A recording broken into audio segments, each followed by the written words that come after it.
Good afternoon. This is the presentation for the G Avenue project at 28th Street, 31st, 32nd, 35th, 38th Street. This is a recording of the presentation that we gave at Richland Township Hall. We had some technical difficulties that night, so we are re-recording it now to be posted on the website. My name is Jim Hoekstra. I'm with the Road Commission, Kalamazoo County. The date on here is a little bit off. The project limits for this job, again, we will be doing work and it will be at the intersections of 28th Street and G, 31st Street G, 32nd, 35th, 38th Street, all at G Avenue. Predominantly, the work will occur within 400 feet of the intersections and it will be primarily on G Avenue, not so much the side streets. And that's shown here on the map. As far as this work, we have Peters Construction Company. They are the contractor that'll be managing this job. We have Whiteman and Associates as our inspector and designer on this job. And I will be the representative for the Road Commission that'll be responsible for this job. The contract award for this is just over $1 million. This does include federal funds and Road Commission funds.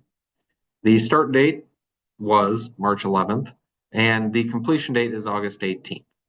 And really the scope of work here is to construct left turn lanes at these intersections on G Avenue.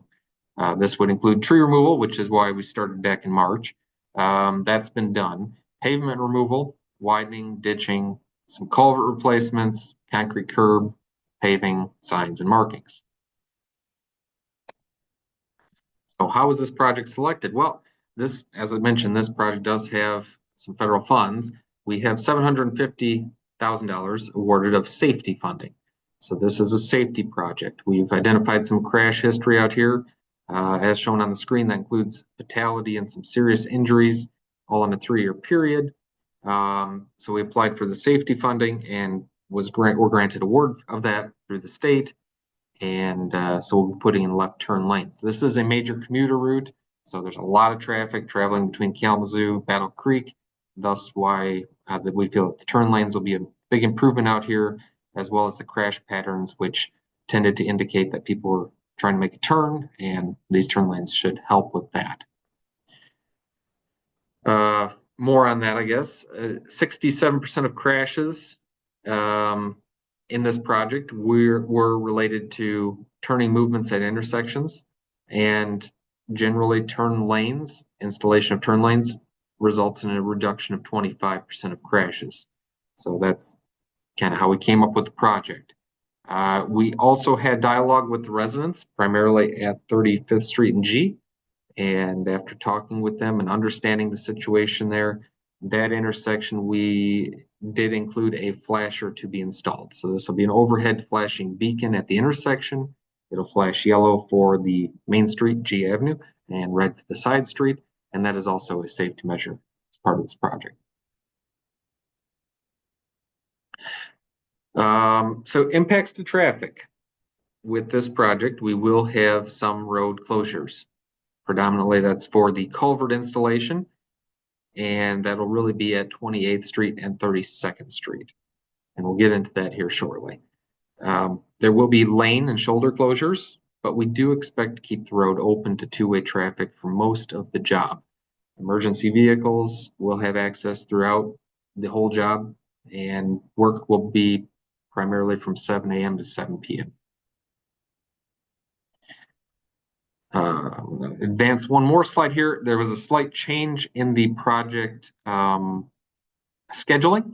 So actually the first detour will be at G Avenue and 32nd Street. And the road detoured here will be G Avenue. So 32nd, be able to go north-south. There will be no impact. G Avenue, east of 32nd Street, will be closed. There is a culvert there. We are replacing that. So traffic will officially be detoured down 32nd, 33rd to M96 and back up 35th Street. So that will occur first. The other detour is at 28th Street. We do have some culverts there as well. And so traffic will be detoured from G Avenue up into Richland, down Gull Road, but also 28th Street traffic will be detoured as well, and that'll go back to Sprinkle and Gull. So those routes are shown here. So as a resident out here, what should you expect? Well, delays for starters, with paving trucks and contractor vehicles and earthwork going on, there will be some delays. You may have to wait. If the asphalt is coming through, usually you might have to wait 10, 15, 20 minutes. But with any big trucks coming through, you will have some slight delays. There will also be some lawn disturbance. So if you have a house adjacent or a property adjacent that has a lawn, we will be disturbing it. It will be reseeded, but it will be disturbed in the meantime. Driveways will be impacted. So if you have a driveway in this area, it will be removed and replaced. And finally, mailboxes. If you are one of the residents nearby, we may have to move your mailbox depending on the work. And we will certainly coordinate with the post office and you, but just understand that may be something forthcoming. So the schedule for this job. Tree removal, as stated, is pretty much done. That was started in March and is complete. We expect, I see it on the screen here, we are actually flipping the first two of these around. The contractor is going to start at GN 32nd, so that would be mid to late April. And then he will be moving, the contractor will be moving to GN 28th, and that will be in early to mid-May.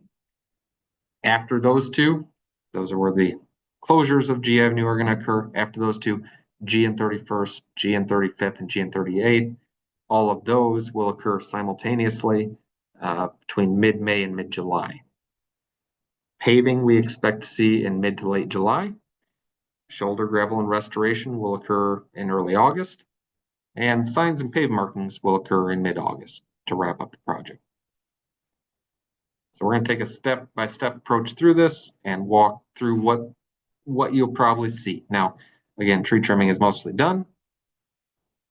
Roadway widening. So they will come out and they will cut off the edges of the road, take out the topsoil and whatnot, and then bring back a aggregate or gravel and put that in place to prepare the surface for widening. So when we're doing these turn lanes, there will need to be some widening done to accommodate the new width for the new lane. Culvert replacement. So we do want to replace culverts before we start paving the road. So there are a few out here. Again, the more invasive ones to the traveling public would be across G at 28th and at 32nd. Those culverts will be taken care of with this project. But with a culvert, they will be crossing the entire road, so it will require the full closure at times. These are not long, but it will require the full closure. You cannot physically get through. We will be placing concrete curb at the intersections. So as seen most areas of the county, we try to put the concrete curb at those corners of the intersections, and that'll occur here as well. Paving. I'm sure everybody's seen paving by now, but we will be paving all of these intersections. Again, probably that first 400 feet either side of the intersection, just for the widening of the turn lanes and to create a new surface of the road. Gravel shoulders will then be placed along the side of the road. And we will restore any affected areas.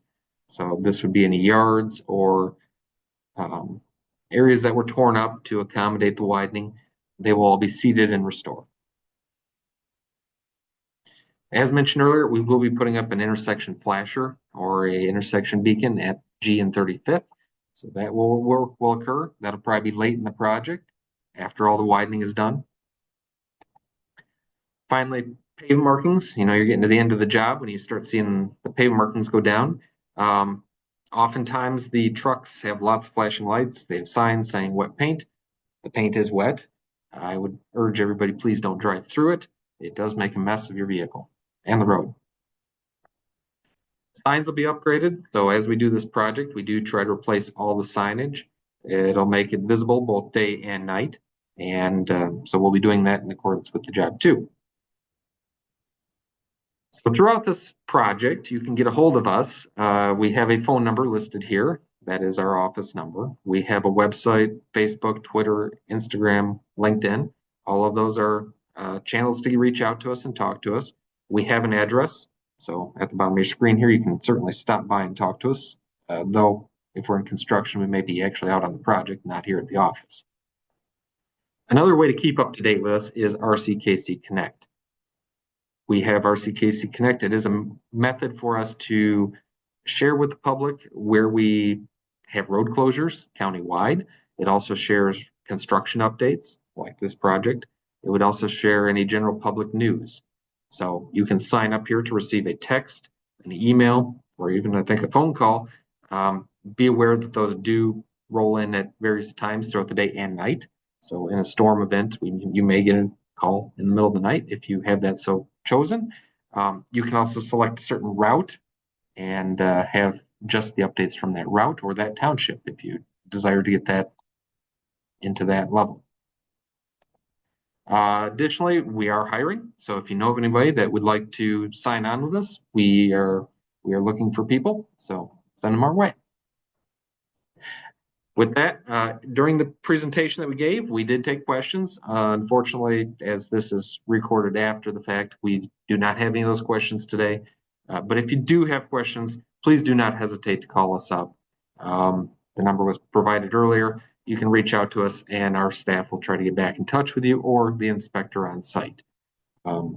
If you are a resident that's out there and you see the construction, you have a question, by all means, there should be an inspector from Whiteman in a red truck. Flag them down. They will be able to help you and assist you. They will probably be in contact with you before the work begins, and they'll probably keep you up to date with what's planned for the next day as well. So that's a good point of contact for you. But you can certainly call the road commission. We will answer your questions. So with that, thank you for listening in on this presentation today.